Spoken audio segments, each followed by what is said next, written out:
पाक Bharat test series का बड़ा इम्कान।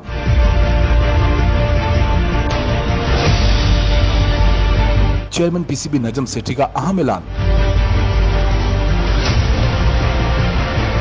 Chairman Pakistan cricket board Najam Sethi Bharat के साथ न्यूट्रल वेन्यू पर टेस्ट सीरीज खेलने पर राजी हो गए। गैर मुल्की मीडिया को इंटरव्यू के दौरान चेयरमैन पीसीबी का कहना है कि भारत के साथ ऑस्ट्रेलिया में टेस्ट सीरीज खेलने के लिए तैयार है। उन्होंने कहा कि Pak Bharat test series Australia, England और जनूबी अफ्रीका में हो सकती है। पाक भारत टेस्ट से मुतल्लिक बात करते हुए नजम सेठी ने कहा कि पाक भारत सीरीज के लिए पहला ऑप्शन इंग्लैंड और दूसरा ऑस्ट्रेलिया होगा। अगर ऑस्ट्रेलिया में हाउसफुल हो सकता है तो ठीक है, ये बड़ा अच्छा होगा। चेयरमैन पीसीबी ने कहा कि भारत के साथ टेस्ट सीरीज के लिए दुबई हमें सस्ता पड़ेगा। उन्होंने कहा कि ऑस्ट्रेलिया को भी हमने न्यूट्रल वेन्यू के तौर पर रिडार पर रखा हुआ है। नजम सेठी का मजीद कहना था कि एशिया कप के लिए भारत को हाइब्रिड मॉडल दे चुके हैं। अब वर्ल्ड कप और चैंपियंस ट्रॉफी को बचाने के लिए आईसीसी को आगे आना होगा। आईसीसी को भारत के साथ बातचीत करनी होगी। इससे भारत को कहना चाहिए कि पाकिस्तान जाकर नहीं खेलना तो हाइब्रिड मॉडल अपनाओ।